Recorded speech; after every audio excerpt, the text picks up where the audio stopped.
Properly technically lake किया नहीं है। आप यहाँ देखेंगे, यहाँ ब्रेक लगे हुए होंगे, ये जंप है। इसके बाद जो है ये टेक्निकली अप्रोच स्लैब जो है लंबा होना चाहिए था वहां तक। अभी आप देखेंगे उधर से जो भी गाड़ी आएगी, ये देखिए आप वहां पर जंप ले रही है गाड़ी। वो जो भी गाड़ी आएगी वो जंप लेगी। अगर स्पीड ज्यादा होगी तो वो जंप लेकर के एक्सीडेंट भी करेगी, और वो सीधे सीधे सीवियर एक्सीडेंट होता है। अगर अभी तो ये दिखाई दे रहा है रात को जो है कि भाई हाँ कुछ यहाँ प्रॉब्लम है, गाड़ी आगे वाली स्लो हो रही है। मान लो कोई फुल स्पीड में आ रहा है तो वो फिर इस पे उसे एहसास नहीं होगा कि यहाँ पे जंप है, और जंप लेने के बाद अगर वो गाड़ी जंप करेगी। इसमें भी देखिए आप, वो एकदम ड्रॉप है। ये जो बड़े बड़े इंजीनियर लगे हुए हैं जो डीपीआर बनाते हैं, क्या उनका? हाँ, यही गलती है। ये कॉन्ट्रैक्टर का ओनली फॉल्ट नहीं है। जिसने ये डीपीआर बनाई है, जिसने ये प्लानिंग की है, प्लानिंग के लेवल में ही गलती है ये। इसमें इसको जो है वर्टिकल कर्व होता है हमारे यहाँ, इसको आगे तक ले जाना चाहिए था। कम से कम इसी लेवल में ले जाना चाहिए था, ब्रिज के लेवल में ही, और कम से कम 15 मीटर आगे तक जाना चाहिए। यहाँ गाड़ी पूरा झटका देती है, जो अचानक आता है उसको वो झटका इसलिए दे रही है कि वो एकदम लेवल डिफरेंस है। उसको ग्रेजुअली जाना चाहिए, उसको आहिस्ता से जाना चाहिए, उसको टेक ओवर करना चाहिए। अब वो आप देख रहे हैं वहां पे वो एकदम जंप ले रहा है। अभी आपने मतलब 100 किलोमीटर पर इस पर डिजाइन किया हुआ है इस हाईवे को, और उस पर ये थोड़े आप उम्मीद करेंगे कि भाई गाड़ी स्लो करके कोई तब चढ़ेगा। और रात भी है, दिन भी है, किसी को कुछ पता नहीं है भी आगे इस तरह की प्रॉब्लम है।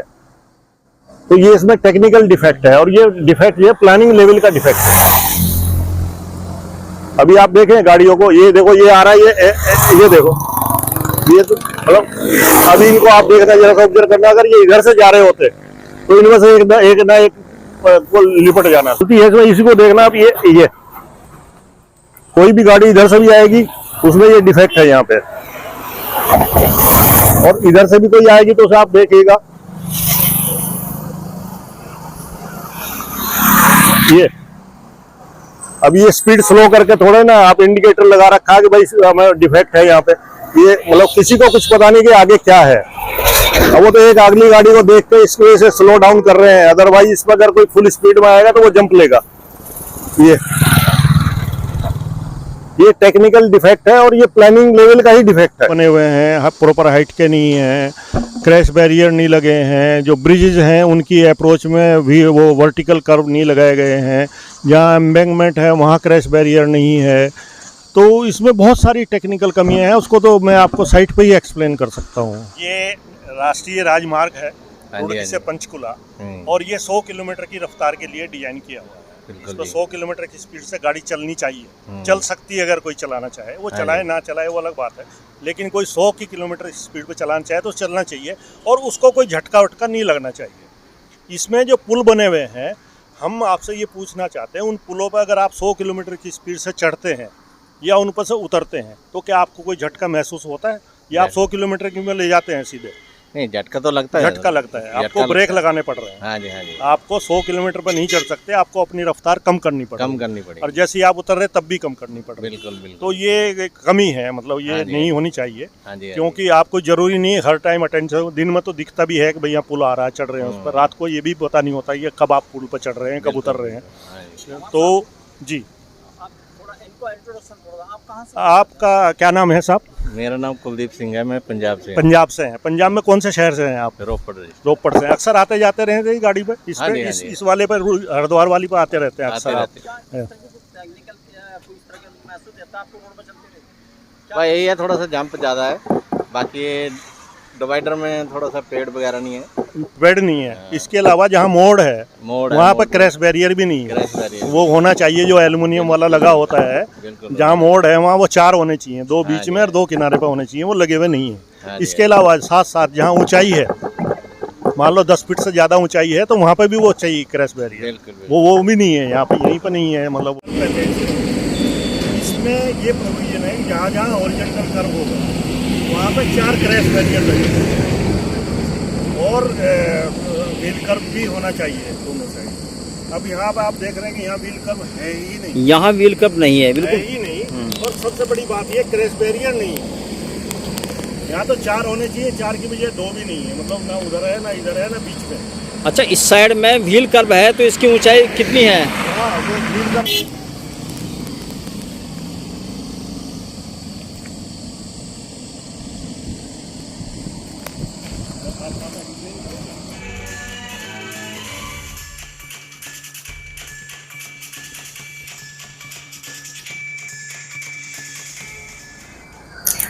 ये जगह जगह सड़क पर गड्ढे हो गए हैं इस तरह से, बिल्कुल अभी ताजा बना हुआ है। वो व्हीकल जंप ले रही है ना, यहाँ आप फ्लेक्सिबल से रिजिड पा रहे हैं तो वो जंप लेती है। ब्रिज हमेशा फ्लेक्सिबल होता है, वो ऊपर नीचे होता है, और ये हमारा रिजिड पेमेंट है। अब फ्लेक्सिबल से रिजिड पे आ रही है तो एकदम वो जंप, ये गड्ढा इसलिए बन रहा है। इसमें 22.5 mm ये है।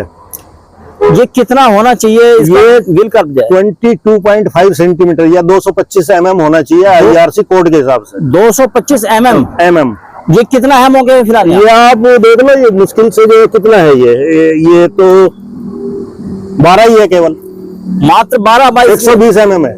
120 mm, 225 की जगह 120 है। 225 की जगह। हाँ, तो ये तो टेक्निकल बड़ा फॉल्ट। इसके क्या क्या नुकसानात हैं? इसके नुकसान ये इसलिए होता है व्हील कर्व कि टायर इसके पास आएगा, अगर ये 225 mm है तो टायर इसके ऊपर नहीं चढ़ेगा कभी भी, अनटिल अनलेस वो स्ट्रेट इसमें जर्क ना मारे।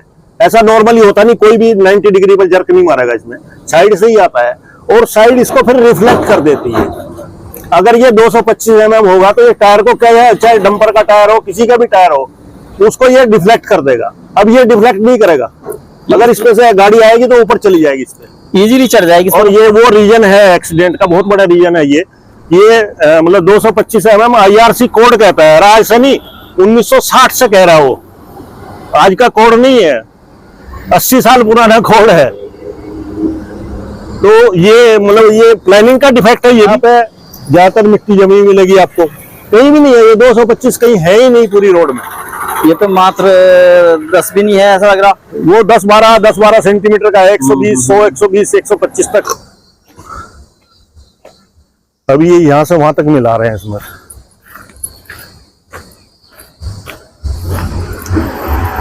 शेषराज पवार साहब, जैसे कि आप इस टेक्निकल से जुड़े हुए हैं और इसी फील्ड से आप रिटायर हैं, तो ये जो पुलों के ऊपर ढलान है, ये बार बार तोड़ना क्यों पड़ता है इनको? क्यों तोड़ते हैं? तोड़ना पड़ रहा है कि इन्होंने इस पे वर्टिकल कर्व ले नहीं किया है।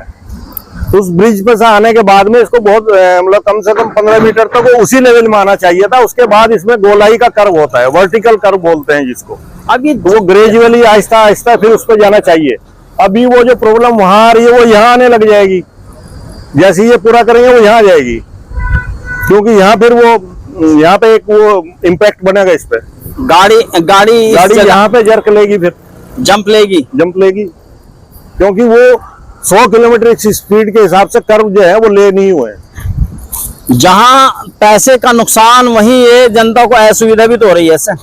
हाँ, बार असुविधा नहीं, पैसे का ही नुकसान नहीं, लाइफ का जो नुकसान है। यहीं पे एक्सीडेंट हो चुके हैं, मोटरसाइकिल वाले 2-3 यहाँ पे सिधार चुके हैं स्वर्ग, इसी पॉइंट पे, और उसके बाद भी कोई नहीं देखता उनको। मतलब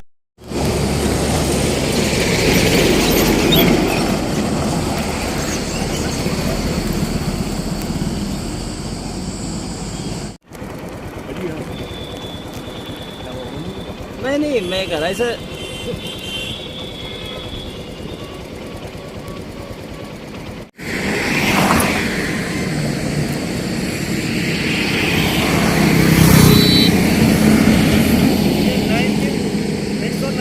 है केवल 190 mm। हाँ, मतलब 225 की जगह 190 है केवल। हमें देखने में ऐसा लग रहा है कि ये बहुत अच्छा है, और सबसे बड़ी प्रॉब्लम ये है कि ये वर्टिकल होना चाहिए, करीब स्लैंट बना रखा है। वर्टिकल कर्व है, वहाँ पे वर्टिकल भी है और ये हॉरिजॉन्टल कर्व भी है, प्लस एम्बैंकमेंट भी है। यहाँ पे आप देखिए, ये 2 मीटर से ज्यादा भरान है, 2.5 मीटर के करीब, यहाँ 8 फीट। इसको क्या बोलते हैं? एम्बैंकमेंट में भी क्रैश बैरियर होना चाहिए। अगर हाई एम्बैंकमेंट है तो क्रैश बैरियर मस्ट है।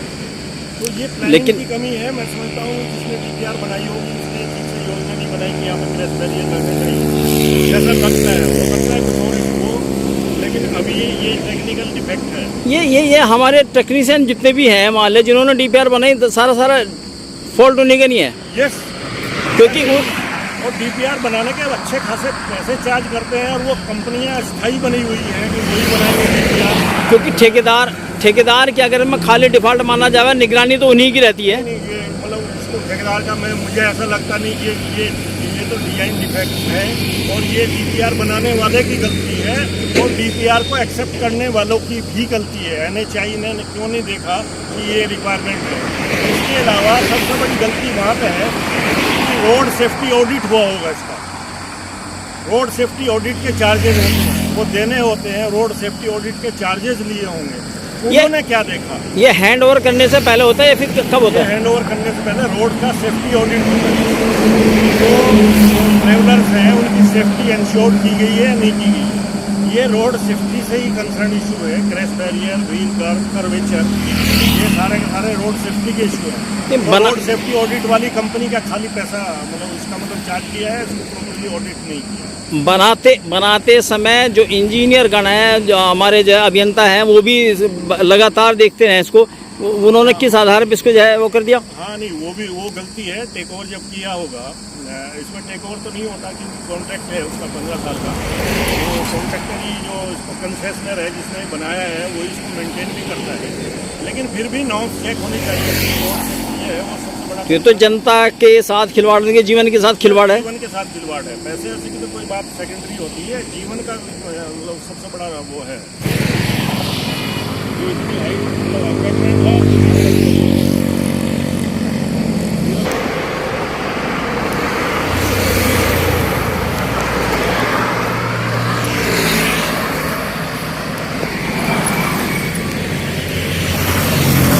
गाड़ी का जो व्हील रोकता है अभी ऐसा ना, व्हील ऊपर को जा रहा है, उससे थोड़ा आगे जा करके ना एकदम वो ऊपर उठती है गाड़ियाँ, सारी गाड़ियाँ ऊपर उठती हैं।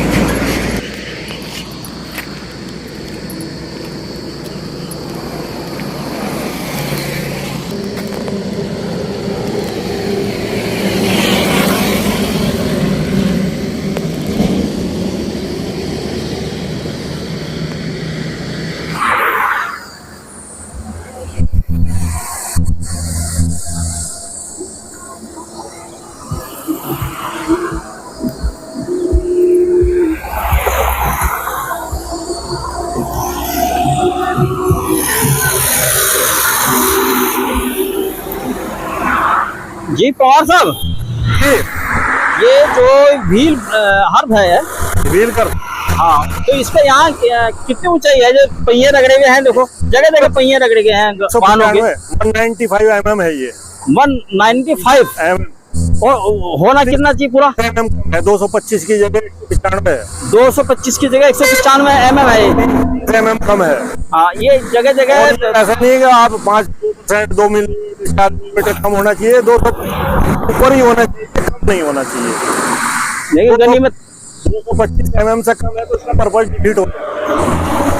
गनीमत रही कि पहिया यही रगड़ा है उसका वाहन का। वो इसलिए बच गया कि इधर से बिल्कुल पैरेलल आया। अगर वो थोड़ी सी डिग्री पे आता इससे, अगर 30 डिग्री पर टच करता तो इसके ऊपर निकल जाता। मतलब 200 mm है, यहाँ पर 25 mm कम है। 25 मतलब 225 तो कहीं मिलेगी नहीं, जैसा देखने में लग रहा है। इतनी जगह चेक किया है, मोस्टली जगह कम ही है। 225 तो कहीं है ही नहीं, जबकि कम नहीं होनी चाहिए, मतलब ऊपर ही होनी चाहिए।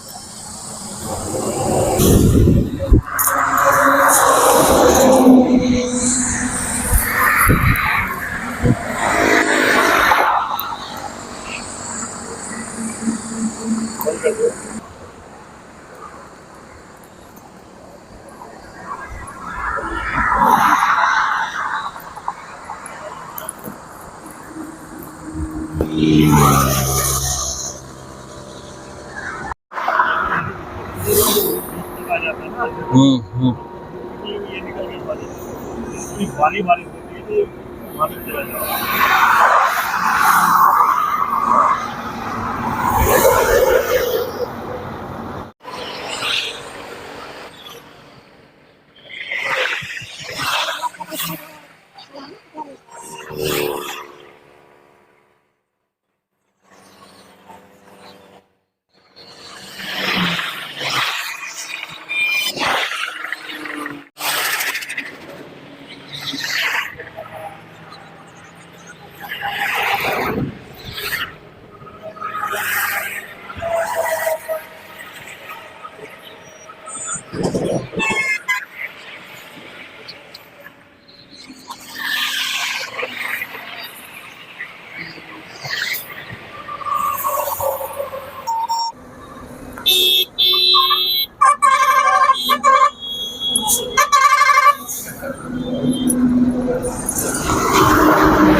अगर आमने सामने से तो वो निकलती ही नहीं, जाम लग जाता है। जबकि अगर ये जो रोड है ना, ये इसको इधर की तरफ दीवार बना करके इसको चौड़ी कर सकते हैं। चौड़ी करने से वो दोनों पास हो जाएंगे, लेकिन उसमें 20,000 रुपए नहीं खर्च करके रोज सारा ड्रामा होता है यहाँ पर। संकरा होगा, संकरा बहुत। वो दोनों एक ही साइज की गाड़ियां आगे तो पास होती नहीं, क्योंकि इधर से भी जाने वाला इसी पे, उधर जाने वाला। लाइट आनी चाहिए, रेड। नहीं, कोई सी आ जाओ, कोई दिक्कत नहीं। ये देखो, ये मारने का काम है।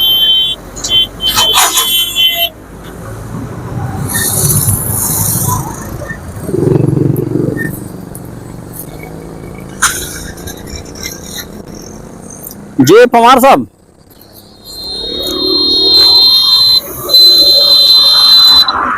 ये आप यहाँ जो घूम वो दिया है, वो दोनों पास होने की जगह ही नहीं हुआ, वहाँ पे पैसेज की जगह ही नहीं है दोनों की।